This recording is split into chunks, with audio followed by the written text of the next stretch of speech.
네, 이번에는 승리의 정반합을 FOMC 특집으로 잡아봤습니다. 다음 주 그리고 5월 전략에 대한 포인트가 굉장히 중요한 시점인데 원달러 환율 보시면 코로나 위기 국면만큼 올라와 있는 상황입니다. 여기서 더 악화되지 않는다면 거꾸로 우리나라의 환율과 관련된 모멘텀, 즉 대형주를 사야 할 타이밍이라고도 생각할 수 있는데 한편으로는 연준의 긴축이 또 외국인의 매수를 또 주저하게 하는 게 아니냐라는 우려도 좀 수반되고 있습니다. 또 국내 시장에서는 오늘처럼 삼성전자가 올라가는 건 좋지만 여기서 더 치고 올라가 버리면은 그동안 화려했던 또 종목장이 끝나는 거 아니냐라는 또 반작용에 대한 고민이 있어서 상당히 어려운 국면이고 다음 주에 대한 전략을 짜봐야 되기 때문에 두 분 모시고 자세한 얘기 한번 나눠보도록 하겠습니다. 윤여삼 메리츠증권 채권전략 담당 애널리스트와 이성웅 글로원 파트너스 이사 나왔습니다. 안녕하세요. 네. 안녕하십니까. 네, 내가 앞에서는 주저리 잘 얘기를 했지만 사실 전문가들 모시고 얘기를 해야 다음 주가 또 5월이지 않습니까? 네. 5월에 대한 전략을 잘 짤 수 있을 것 같은데 먼저 이제 애널리스트 분한테 여쭤보고 싶은 게 다음 주에 주 초반에 FOMC가 있잖아요. 네네, 그렇습니다. 기대라기보다는 좀 두려워하는 거 맞는 것 같은데 네네. 그러니까 극강의 어떤 매파를 보여줄 것이다라는 게 시장의 예상이기도 하고 네. 또 그 예상을 하고 있으니까 시장에서는 선반영이다. 이거 다 알고 있는 거다. 이런 식으로 얘기도 합니다. 네네. 채권 전문가가 보시기에는 이거 정말 선반영으로 시장이 이렇게 안정을 보여도 되는 건지 어떻게 바라봐야 될까요? 예, 투자하시는 분들이 다 잘 아시고, 그것이 네. 아주 유명한 또 격언 중에 하나가 있죠. 모두 다 아는 위기는 위기가 아니다.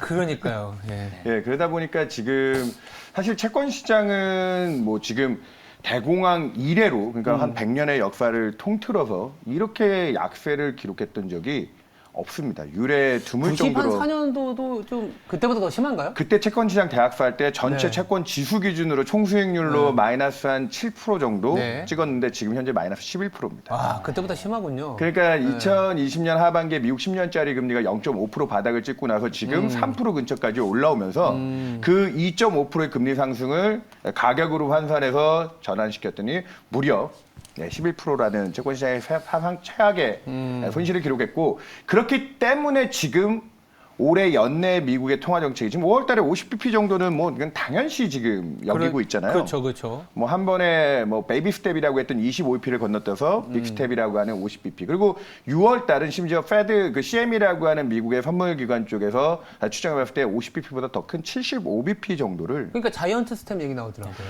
맞습니다. 단어들은 잘 만들어요. 그러니까요. 자이언트 다음에 뭐가 되려나? 메가급이라 메가급이 아무튼 예. 그런 식의 통화 정책에 대한 압박이 미국의 2년짜리 채권 금리가 아까 미국의 10년짜리는 2020년 하반기에 0.5라고 했는데 네. 미국의 2년짜리 국채 금리는 작년 연말에 우리 한 분기 전에 0.7%였습니다. 그렇죠. 그게 지금 2.6%입니다. 아. 그러니까 제가 사설이 길었는데요. 네네네. 채권 시장 기준하에 그 역사적인 채권의 이 소요와 악재를 소화하는 과정에서 나스닥은 작년 고점 대비해가지고 3월 달에 좀 반등이 나오긴 했지만 제법 많은 조정을 받았고요. 이번 주에도 3%짜리 조정 2번 받고 어저께 이제 좀 반등이 있었잖아요. 그렇죠. 사실. 그런 식의 리바운딩이 있는데 그런 기대들이 사실은 다음 주 FOMC는 물론 아플 겁니다. 근데 모르고 맞는 매보다는 알고 맞는 매가 또 대비가 좀 돼 있다라는 측면도 있고요. 그래서 심지어는 또 금리만 올리는 것도 아니잖아요. 저가 더 걱정하는 바는 금리에 대한 기대는 채권 시장 중심으로 해서 상당 부분 소화가 됐는데 네. 연준이 이제 직접적으로 양적 완화라는 과정, 우리 네. QE 해왔죠. 자산 그런 축소. 식의 유동성 공급이 있었는데 그 반대급부, 네. 이제 QT. 타이트닝으로 간다. 예. 그 부분이 사실은 이번 주 FOMC는 다음 주 FOMC는 그래서 어느 정도 좀 아는 이슈라고 넘기는데 거기서부터 돈이 주는 거에 대한 걱정은 하반기 내내 좀 지배적일 수 있다. 그게 제일 큰 고민입니다.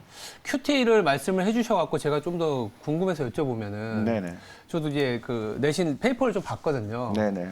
유동성이 실질적으로 줄어드는 과정이기 때문에 전반적으로 거품도 많이 빠지고 있고 네. 실질적으로 우리나라 같은 경우 원달러 환율이 지금 1270원까지 올라갔지 않습니까? 네, 오늘 그나마 조금 빠지더라고요. 오늘 올라간 것 치고는 빠진 건 아닌 것 같은데 이게 QT를 시행을 하면 금리가 더 오른다, 아니다, 경기가 부진해지니까 그걸 반영해서 이제는 미국채 10년물이 안정화된다 이런 얘기들이 많은데 네네. 금리는 어떻게 될까요? 장기 보면.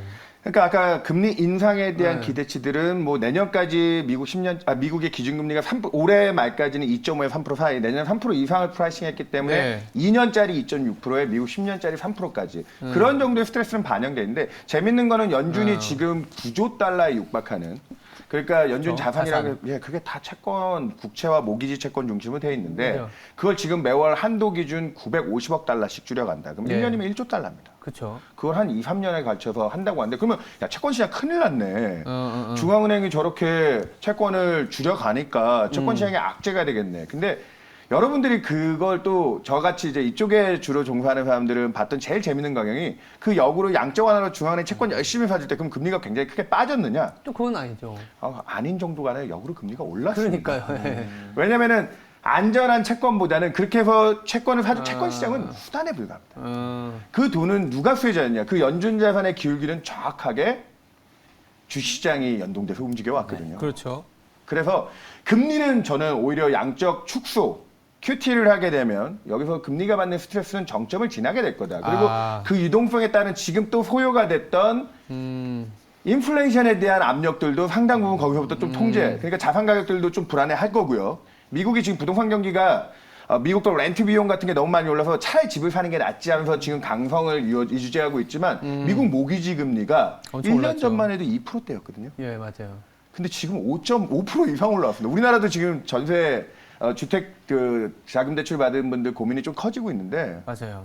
그런 부분에 대한 압박들이 들어온다고 하면 저는 제가 뭐 채권쟁이라서 그동안 채권이 어려웠으니까 이제 주식 차례다 그렇게 나이브하게 얘기 드리는 게 아니라 네. 유동성에 대한 수요의 반대급부를 주시장은 그 고비를 좀 더 넘을 부담이 있다. 그러니까요. 저희가 이제 여쭤본 게 이거예요.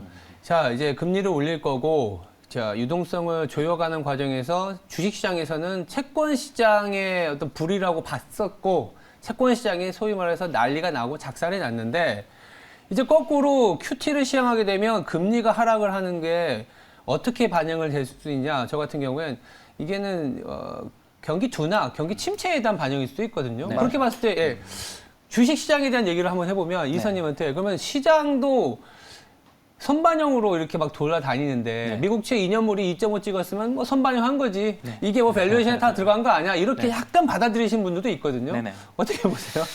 이게 그 5월물에 대해서 50bp 얘기는 많이 시장에 나왔었잖아요. 예. 근데 그날 이제 미국장이 하락을 했던 그날의 흐름을 살펴보면은 이제 뭐 5월에 50bp는 기정사실하고 뭐 6월에 75bp 이런 얘기까지 나왔을 때 미국의 나스닥이 120주봉까지 하락을 했었거든요. 근데 그 타임이 그 저희가 과거 사례를 살펴보면은 18년의 금리 인상 시기, 그 다음에 20년에 코로나19, 그 외에는 금융위기 상황 때 120주봉을 깨는 흐름이 나타났었거든요.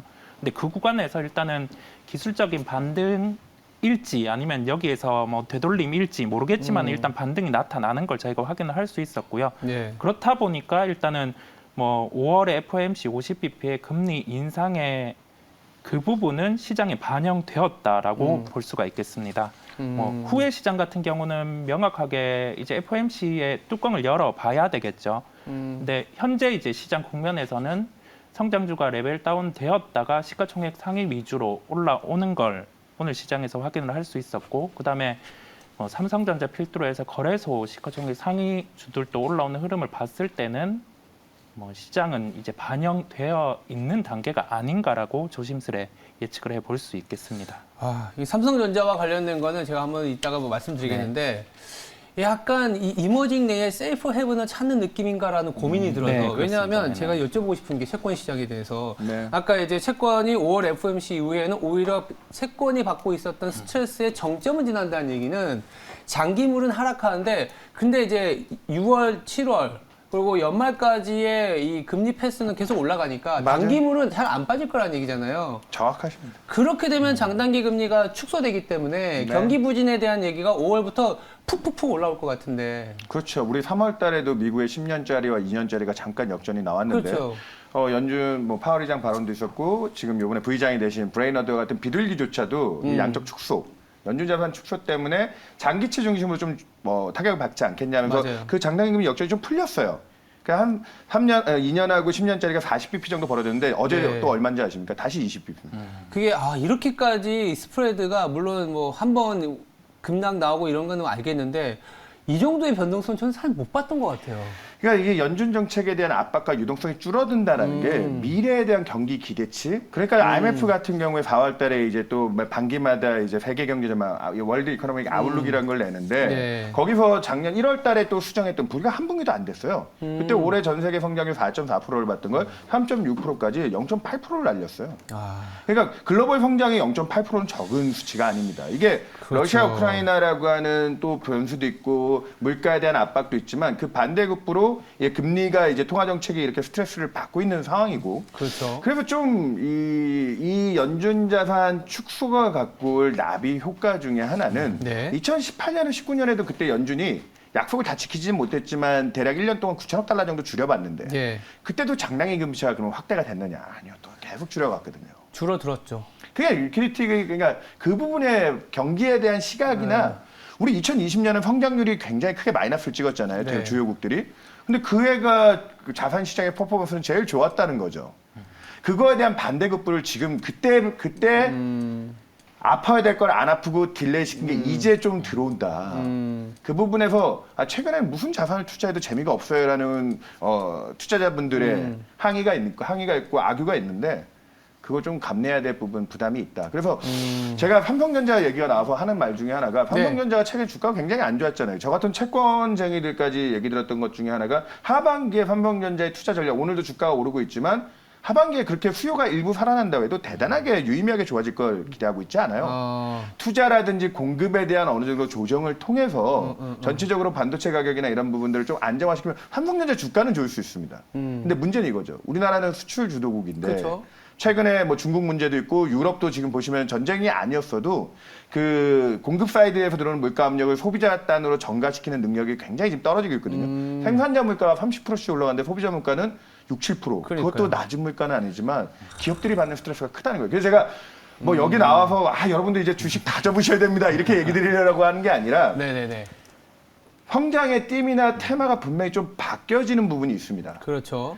지금 올해 상반기에 의외로 경기 민감주라든지 가치주들 금리 올라오면서 거기에 좀 좋았던 최근에 금리 올라가는데 은행주 안 좋아요. 안 좋습니다. 은행주는 대표적으로 은행 보험 업종이 금리를 추종해야 되는데 미국도 마찬가지예요. 맞아요. 미국의 뱅킹들이 지금 저 미국 10년 3% 갔다고 최근에 오히려 역으로 인덱스보다 언더퍼폼하고 있습니다. 그러니까 하반기에 대선 올라온다는 걸 미리 반영하기도 하더라고요. 그동안 펀더멘탈이나 아직까지는 이 인플레이션의 수혜를 받아서 에너지나 그런 뱅킹이나 가치주들 경기에 좀 민감한 업종들이 좀 잘 왔는데 걔들은 그래서 상대적으로 비싸죠. 근데 리세션이 오지 않는다고 하면 지금은 통화정책 환수에 대한 공포를 채권 시장이 제일 크게 받았고 그 대신 이제 그 펀더멘탈 수혜 인플레이션 때문에 경기 민감주들이 좀 버텨오고 성장주는 아주 처참하게 좀 깨진. 그렇죠. 그래서 아크의 캐시우드가 제일 트위터 열심히 날렸잖아요. 장단기 금채 주는 게 우리한테 악재가 아니다. 오히려 호재긴 하죠, 사실. 그냥 하반기는 그 투자의 스킴은 바뀐다. 저도 리세션을 지금 경고하고 얘기하는 건 아닙니다. 분명한 건 이 금리에 대한 선반영 스트레스, 삼성전자 같은 주가가 하반기에 택만을 줄여서 안정화된다는 건 경제에 대한 기대는 없는 거예요. 그렇죠. 그런 부분에서 여러분들이 그동안 좀 물렸다, 지겨웠다. 이거 진짜 그 정말 꿈과 희망의 주식밖에 안 되는가 했던 주식들이 하반기에 정말 리세션이 아니고 연준이 이번에 연착륙을 위한 저는 연준의 통화 정책이 굉장히 이번에 기민하게 움직일 수 있을 거라고 보거든요. 이번에 올리는 것도 굉장히 빨랐잖아요. 어느 정도 인플레이션에 대한 압력이나 그 부분을 해소하고 나면 완화 기지로 돌 때 그 수혜를 받는 또 기대의 업종들이 뭐가 있을 거냐. 펀더멘탈은 그때 도 안 좋을 거예요. 맞아요. 그 부분을 생각하셔야 된다. 저도 그래서 고민이 뭐냐 하면은 5월부터는 금리가 내려가는 거에 대한 베팅을 할 때는 사실 이머징은 그렇게 좋은 건 아닌 것 같거든요. 네. 이머징이 과연 될까라는 고민인데 오늘 또 공교롭게도 삼성전자가 저리 튀니까 제가 이제 생각이 드는 게 뭐냐면 전략적인 측면에서는 삼성전자가 가버리면 중소형주 소위 말해서 작살난다 이런 게 있거든요. 네네. 시소 효과라고 해야 되나? 네, 맞아요. 삼성전자가 올라가면서 안 그래도 원달러 환율이 너무 높아버리니까 외국인이 막 들어오지 못해요. 물론 1270원에서 강하게 달러가 약해질 수 있다고 그러면 이 환차익으로도 대형주 사들이고 전체적인 수급이 풍부해지겠는데 지금은 위안화도 더 약세로 갈 것 같은 느낌 때문에 외국인들이 많이 들어오지 못하는 상황에서 국내에 있는 수급에서 삼성전자로 몰려버린다?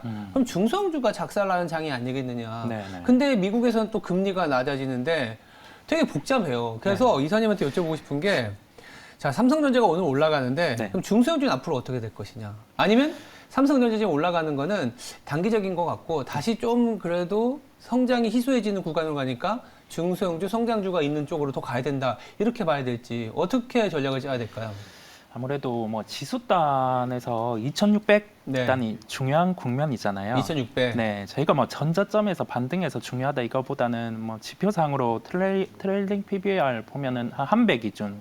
이게 이제 펀드들이 좋아하기도 하고 네. 그다음에 트레이더들이 좋아하는 지표상으로 이제 부담 없이 진입을 할 수 있는 구간 근방까지 왔다 보니까 좀 그런 현상이 나타나는 것 같아요. 다만 그 아까 말씀해 주신 것처럼 지금 금리 인상기를 통해서 그 삼성전자를 플레이를 할 거냐 아니면은 성장주를 플레이를 할 거냐 했을 때 이게 성장 측면에서 감안을 하면은 성장주가 그래도 나아 보인다. 예, 훨씬 더 나은 국면에 있거든요. 그렇다 보니 비록 오늘 삼성전자가 반등을 하고 있지만은 예. 그 베타를 줄일 시점은 아니고 성장주가 뭐 시장을 통해서 조정이 나올 때 그 특정 구간에서 성장주를 접근하는 게 훨씬 낫다는 결론이겠습니다. 그래서 저도 생각한 게 삼성전자가 우리나라에서 시총이 25%나 되는 네, 뭐 네. 코스피 200에서 3%까지 급등하는 거는 사실은 쇼커버일 네, 것 같은 그렇습니다. 느낌이 네. 들어요. 어저께 실적 발표하고 나서 아 그렇지 삼성전자가 이 정도는 실적을 해주는 기업인데 우리가 네. 너무 숏을 쳤나? 네. 이런 느낌이 좀 있는데 네. 그렇다고 해서 삼성전자에 대한 기본적인 가정은 아까 이제 채권에서도 얘기했지만 유동성의 함수이거든요. 네. 우리나라 반도체 같은 경우에는 유동성이 늘어날 수 있다라는 기대감에 가장 먼저 예민하게 반응하는 섹터인데 지금은 유동성을 줄이고 있는 과정이기 때문에 네네. 저도 이 이성우 이사하고 비슷하게 성장주 쪽에서 좀 찾아봐야겠지 않겠냐라는 생각이 드는데 그렇다면 바로 그러면 우리가 이런 아이디어 채권 시장에서는 금리를 올리지만 스트레스는 어느 정도 좀 끝났고 오히려 주식 시장에 또 한 번의 이제 과제를 채권 시장에서 넘겨주는 것 같거든요. 네, 맞아요. 경기 부진에 대한 아이디어가 넘어갈 거고 그리고 그러면 그 상황에서 자산 배분을 이머징을 할 거냐 선징을 할 것이냐 네. 환율은 또 이렇게 어지러운 어떻게 보면 FX 전쟁이 시작됐는데 러시아 전쟁보다 저는 더 심해진 것 같아요. 엔화 같은 경우에 그렇죠. 어제 또 갑자기 어제 BOJ는 굉장히 도비시했죠. 유일하게 남은 비둘기죠. 어쩔 수가 없는 거죠. 어쩔 수가 없는. 거기도 물가가 높아지진 않았나요? 일본은 근데 그게 방금 어. 얘기했던 그 일본이 통신 요금 중심으로 해가지고 일본에서는 통신이라든지 그쪽에 대한 요금 기여도가 굉장히 높거든요. 아, 그런가요? 그래서 일본은 아직도 물가 상승률이 1%입니다. 그러니까요. CPI가 엄청 그래서 낮더라고요. 그 여유가 있기 때문에 아. 지금 엔화는 사실은 달러 대비 130엔 그것도 굉장히 약세로 보고 있지만 실질 시효 환율이라고 저희 같은 이제 경제를 보는 사람들은 달러만 비교하는 게 아니라 뭐 유로화나 그렇죠. 유엔화나 그렇죠. 특히나 원화나 이런 주요 메이저 커런시 통으로 놓고 봐서 그게 이제 물가 수준도 다 배제해 놓고 순수한 엔화 가치에 대한 평가를 해보면 예. 그 데이터가 집계된 이래로 최저 수치입니다. 그러니까 이거를 아주 비관적으로 보시는 분들은 좀 속된 표현을 쓰면 네. 일본 경제가 맛이 간 게 아니냐. 아, 이런 식으로 표현도 하시는데 네. 인플레도 지금 전 세계적인 현상인데 일본만 안 일어나고 있다는 거죠. 어느 정도 수요가 좀 뭐 일본이 아까 그런 정책이 관리하는 물가가 있어서의 좀 압박이 덜한 부분도 있긴 한데 그런 식의 일본의 그 통제되는 부분이 BOJ가 그래서 아이러니하게 N이 약세이기 때문에 일본 수출 기업들은 수출액 예. 기준으로는 사상 최고액을 또 기록 중입니다. 아. 그러니까 이게 일본 주가에는 아주 나쁜 이슈는 또 아닐 수가 있어요.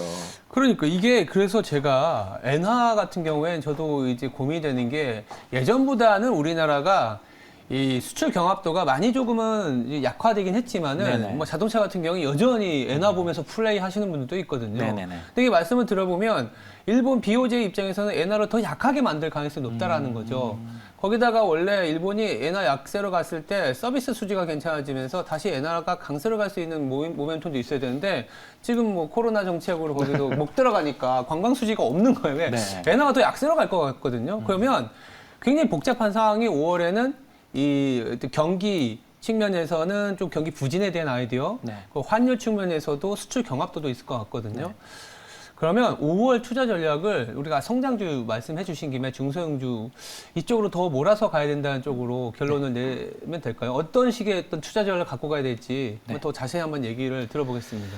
네, 일단은 아까 언급드린 것처럼 지수단으로 2,600대는 저희가 의미 있는 구간이다 보니까 뭐 그 구간 이하에서는 적극적인 매수 관점으로 접근을 하면 된다고 보이고요. 네. 그 여기에서 종합적으로 봤을 때 그 저희가 뭐 환율적인 측면 또는 이제 뭐 유동성에 대한 불확실성인 측면을 고려해 봤을 때 뭐 첫 번째로 시장의 가격 전가력을 가지고 있는 성장주, 두 번째로 이제 시장에서 그 성장할 수 있는, 그러니까 2분기 실적이 더 늘어날 수 있는 그 퍼포먼스가 있는 그 부분을 봤을 때는 첫 번째로 저는 2차 전지 소재 쪽을 유망 섹터로 보고 있고요. 네. 네, 두 번째로는 엔터 업종을 유망 섹터로 보고 있습니다. 엔터요? 네네.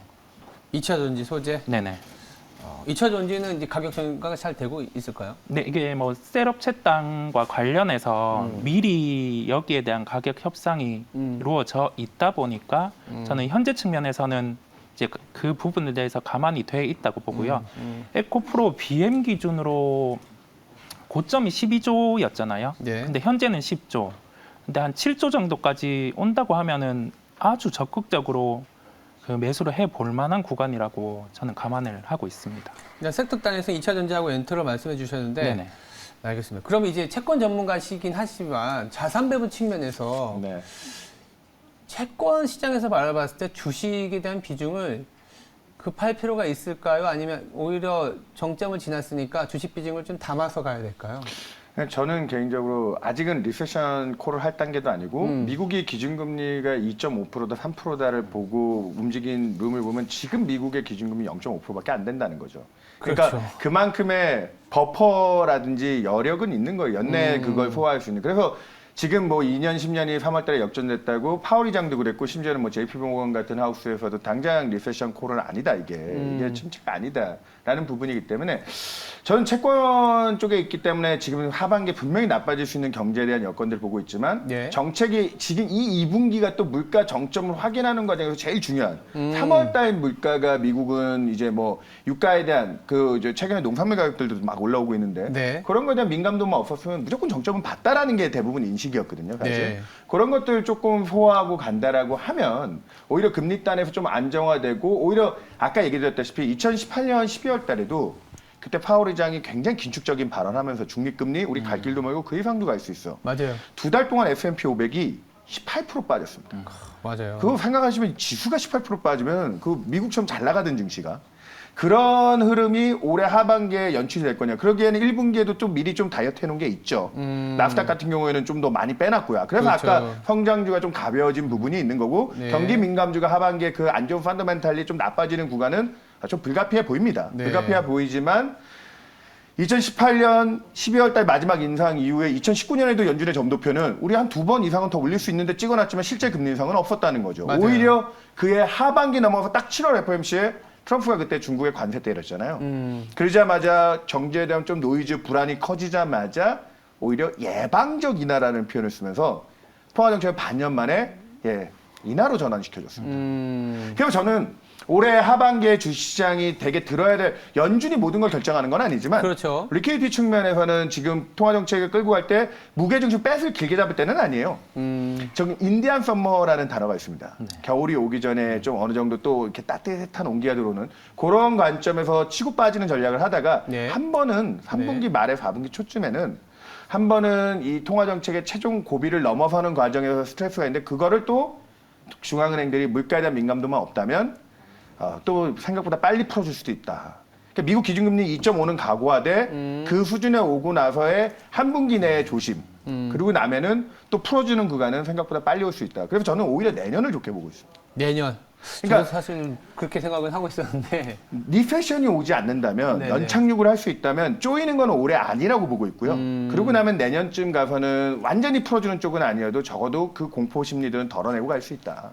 저도 금리가 무진장 급락할 정도의 경기 침체까지 오는 건 바라지 않고 있습니다. 알겠습니다. 그러면 저희 주식 전략 측면에서 네. 마지막 정리하는 측면. 우리 어차피 시청자분들은 또 이제 채권이나 이런 부분들을 감안해서 네. 시장 아이디어를 가져가야 되지 않습니까? 네네. 어떤 콜을 주실 건지 5월에 네. 시장 들어가도 된다. 그리고 아까 2차전지 엔터 다시 한번 말씀을 부탁드릴게요. 네. 시장은 불확실성을 싫어합니다. 그렇죠. 그렇다 보니까 저희가 5월에 FOMC 회의를 확인하기 위해서 계속 시장은 변동성이 커지는 것 같아요. 이게 반영된 구간에서 그 5월 FOMC 회의에서 이제 QT에 대한 부분을 어느 정도 톤을 적극적으로 이제 언급을 할 텐데 그 부분에 대해서 어떤 톤이 나오는지에 따라 한 번 더 시장 변동성이 확대될 수 있을 것 같고요. 저희가 시장 대응 자체는 거기에 통해서 조정이 나온다고 하면은 그 대형 주군, 뭐 삼성전자라든지 그런 부분보다는 저희가 성장주 단으로 접근을 하는 게 나아 보이고요. 네. 2차 전지 소재라든지 엔터 업종 쪽으로 접근을 하는 게 낫다는 결론이겠습니다. 알겠습니다. 일단은 좀 어려운 국면으로 오늘은 그래도 시장이 굉장히 강세를 보여주고 있어서 다행스럽지만 사실 다음 주에 FOMC는 굉장한 고민을 주는 그런 이벤트가 될 것 같습니다. 네. 그리고 저희들이 그거에 대해서 미리 좀 얘기를 해봤다 생각하시면 될 것 같고요. 지금까지 FOMC를 통해 본 투자 전략이었습니다. 두 분 감사합니다. 네, 감사합니다.